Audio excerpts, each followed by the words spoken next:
All right, gamers, it's time to decide who the next president will be. And to do that, we're going to review the game, Mr. President. Let's check it out. Okay, so setup for the game is fairly easy. What you're going to do is you're going to take all the cards out of the box, put this little cover over it like I already did previously, and as you see, this is a ballot box where you can slip in the cards and cast your ballots. 4 on this side, 4 on the other side for the opposition. Same thing, just in all the states are divided into different regions here. You have eastern, southern states, midwestern, and western states. And the first thing each player is going to do is they're going to take their stack of cards that contain all the candidates. And blue is for Republican, red is for Democrat, and they're going to just shuffle the deck, pick out the top 2 cards, and they're going to choose, if it's 2 players, which one is their president, which one is their vice president. Now in a 4-player game, someone will play as the vice president on each side. The turn order will always be the same. One president will go first, then the next vice president, then their vice president. Republican and Democrat doesn't matter. I think they said you can roll and highest score would go first. But anyway, on these cards you'll see they have campaign abilities, which tells you how many cards they can hold in their hand, and these are the electoral cards where you'll be able to cast your ballots on. They also have financial support, press support, fundraising, advertising, and an effective total, which means nothing to me, but anyway, they can basically tell you what all they can do in the game, which I'll get to all the different options there. One of the important things is where they're from. That will matter in the game, and how many debates how many topics they can debate, because there are, of course, presidential debates here. Now, one thing before starting the game, what you're going to want to do is shuffle each one of these decks and take out the top 3 cards from each deck. And as you see, they are divided into president and vice president cards here. So I would take 6 from the Republicans, 6 from the Democrats, and this would be our undecided stack. A list of undecided voters, because in every election there are always undecided voters, right? And you can shuffle this around, and that's the undecided deck. All right, so how a regular turn will go, on one person's turn, they're going to just roll the dice. Let's say I'm the president, and I say I want to advertise. Oh, wait a minute, hold on. I need to get my cards first, right? So let's say I grab 7 cards. 5, 6, 7. All right, now look at the cards, and as you see, each card shows each region, a different state in each region, and how many votes I can cast in it. So I look through all this and I say, where do I want to cast votes? Well, let's say I want to cast votes in the eastern region, because it seems like I got some good cards in the eastern region.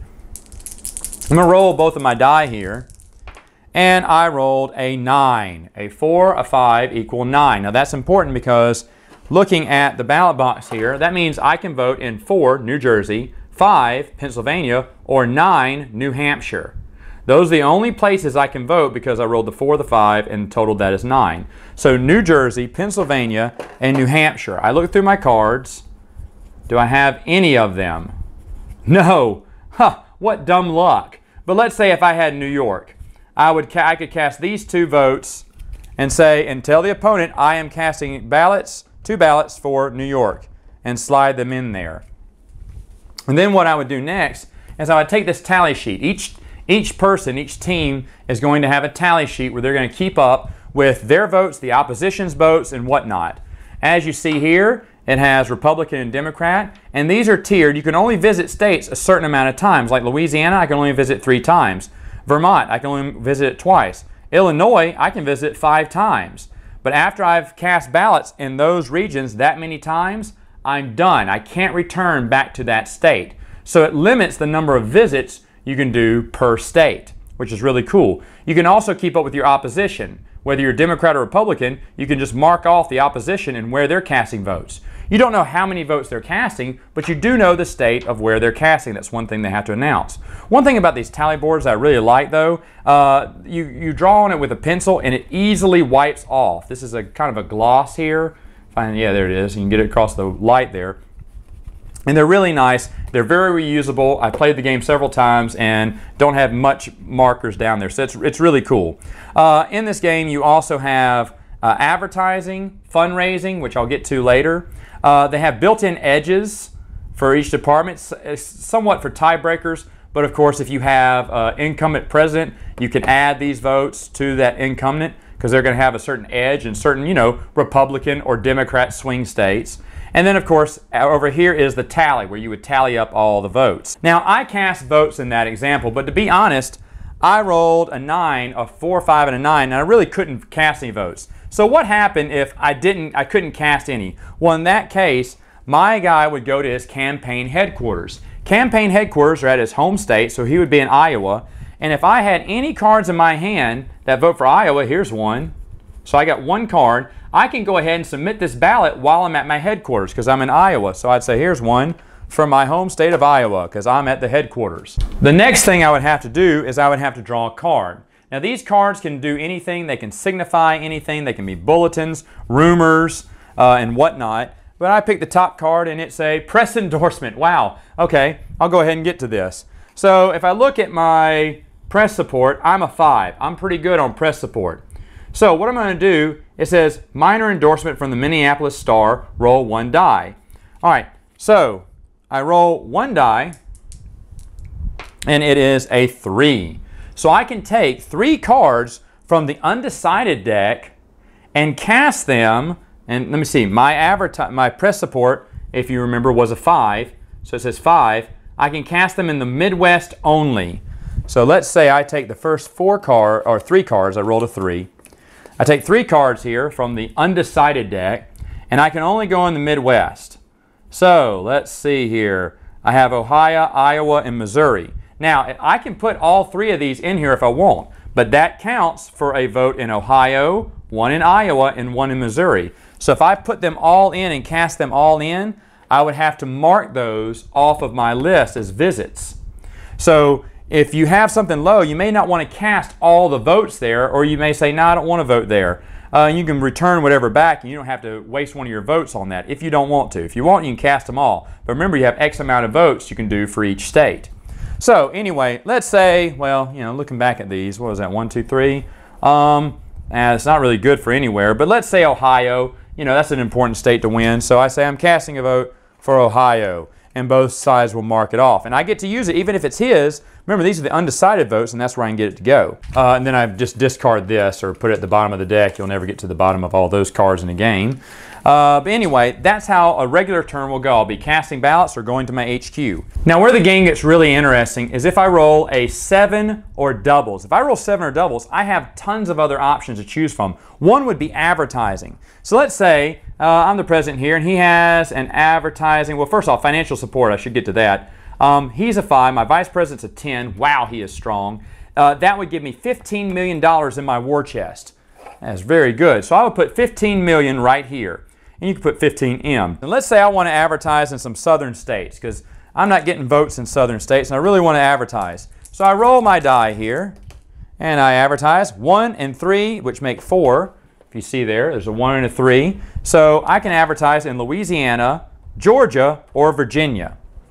Now, those are my choices there, and as I said, my advertising ability is a 5. So what I can do is I can take the top 5 cards off of the undecided deck here and use them to advertise.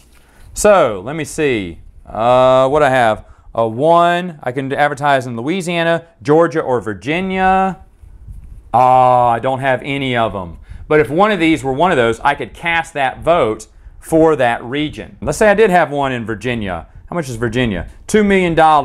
Louisiana, $1 million. And let's say I had 1 each. I would cast those votes, mark off my advertising. I could no longer advertise in that state again.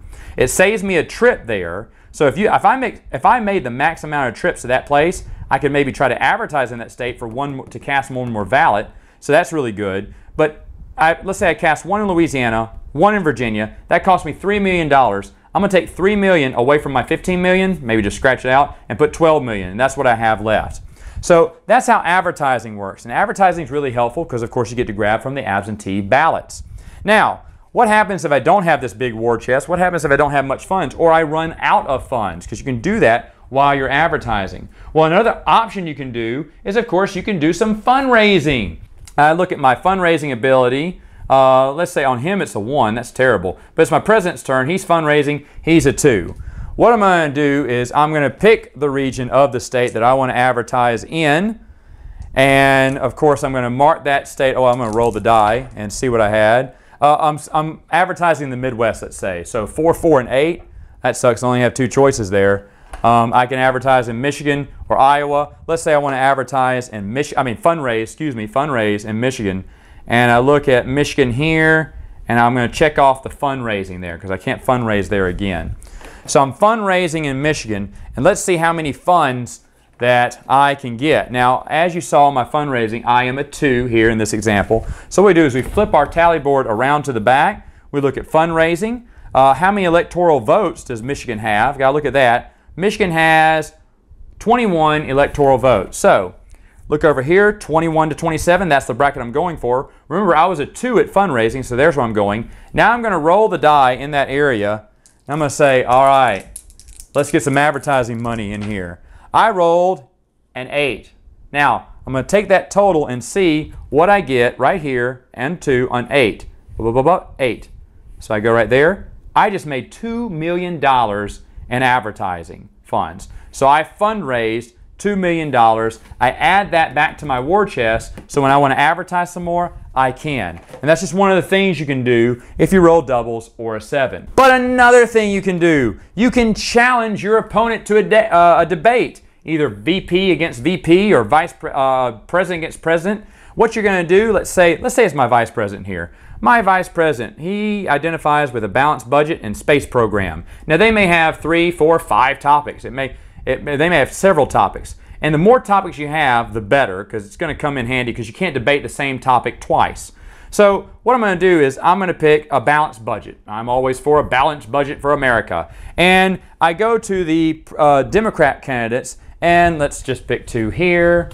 Let's say he is the vice president. Does he have balanced budget? No, he doesn't. He has tax reform, space program, and national defense. Well, that's going to come in handy for me later on in the game. So what I'm going to do, I'm the challenger. How's my debating skills? Well, I only have 2. So if I look on the back, if I only have 2 topics that I can debate on, my debate rating is a 2. You see, really strong guys have a 5 here. Now, if I challenged, let's say VP to VP, the challenger puts 4 ballots up for grabs, 1 for each region. So I would go 1, 2, 3, 4. You could choose the ones you wanted. I just choose 4. And it says your opponent, since they're challenging you, they can put up 1 to 4. So they don't have to risk anything. But they may want to put more up because it would help them out. Because if they won the debate, they would get to put that many votes in the ballot. So they're going to say, I'm just going to do 1. Or, actually it's 2. So I'm going to do 2 right there and there. So the debate goes on. Now, here's how it works.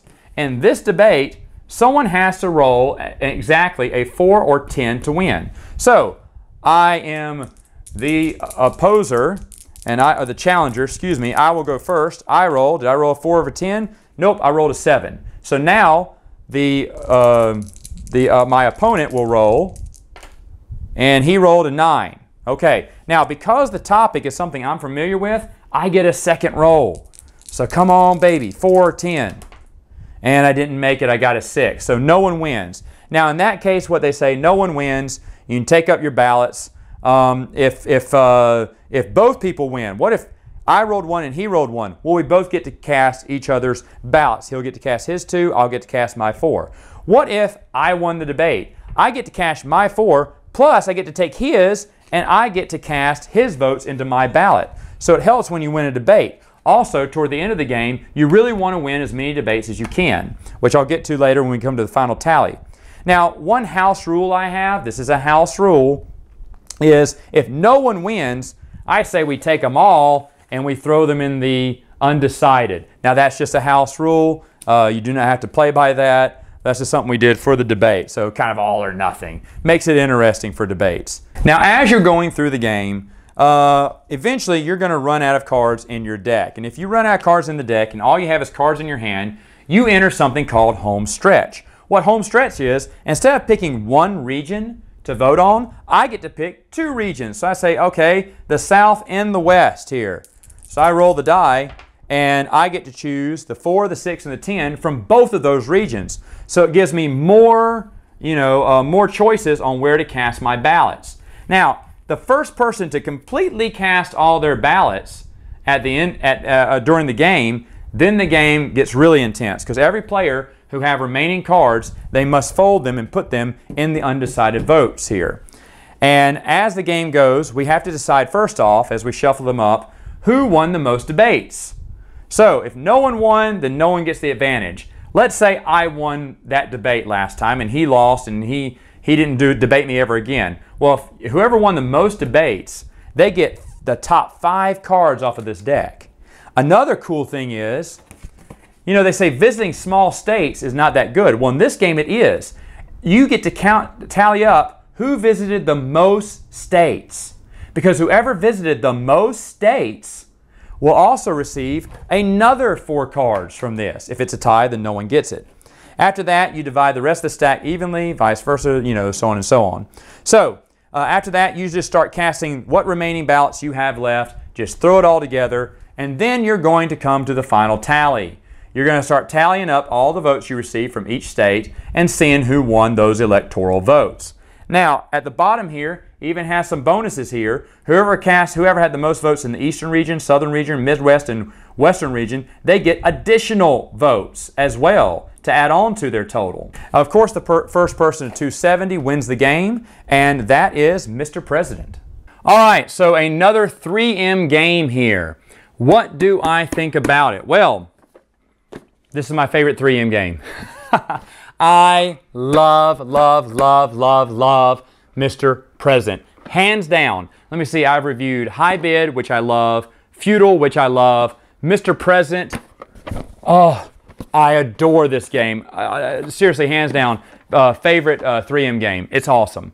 What do I dislike about it? Only one thing, fundraising. It seems like in every presidential game I've seen, fundraising is never worth it.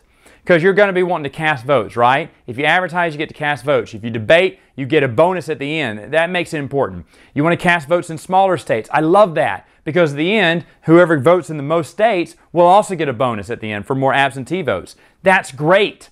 Those undecided votes, those matter so much. I have seen people who I thought I had beaten, but because they won in debates and they voted in small states, they get tons more votes, and they know where I haven't voted. And so there's some places where maybe no one voted in North Carolina or North Dakota or whatever, South Dakota. If you have a North Dakota, South Dakota in there, you vote, you automatically won those electoral votes, right? Maybe if I didn't vote. So you just start throwing votes in there, and honestly, I've seen people just take over the game at the end. So smart. But what I don't like is the fundraising. It makes no sense. You don't make that much money. Now, I made some pretty good money. I made $2 million in my example there, but sometimes you're making, you know, $500,000 or whatnot. That's hardly enough to do any advertising in most places. So what we did, it's a little house rule that we added to the game, was that you get to, if it's a 1, he's not very good at, fundraising. He uses the numbers presented to him on the board. If it's a 2, we're going to double. So instead of that $2 million, I would have made $4 million. That would make it worth it. And then if it's a 3, we get to triple that amount. So you can make $9 million. That'd be awesome. And it makes fundraising much more important. Now, even doing that rule, I think the only time we played that rule, I did fundraising once and he did fundraising once, and that was it. We still didn't do fundraising that much. So you won't be doing much fundraising in the game, in my opinion. You can add that to see if that'll spice up the fundraising, because fundraising is very important when you're running for president, right? You need more funds, and that advertising's so awesome, but those advertising dollars, they go quick, let me tell you. So to take the time to fundraise, it's not worth it as the rules say. If you add in my little house rule, it may make it worth it a little bit more. Another thing, I have seen other people review this game, most notably my good friend Norm from the Board Game Museum. And I noticed something. He and I have different copies and slightly different rules, which I thought was very interesting. His copy looks different than mine. I got mine from 1971. His may be from 1968 or another time. But I thought it was weird that some of our cards look different colors. They can say different things. His tally sheet looks different. So I wonder how many versions of this game are there and which version did I get? Because like I said, my rules were different than his.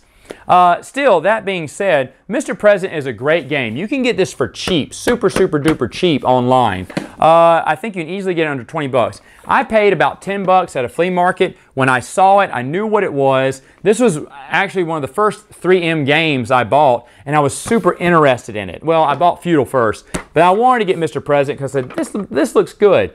It was great. We have played a million times.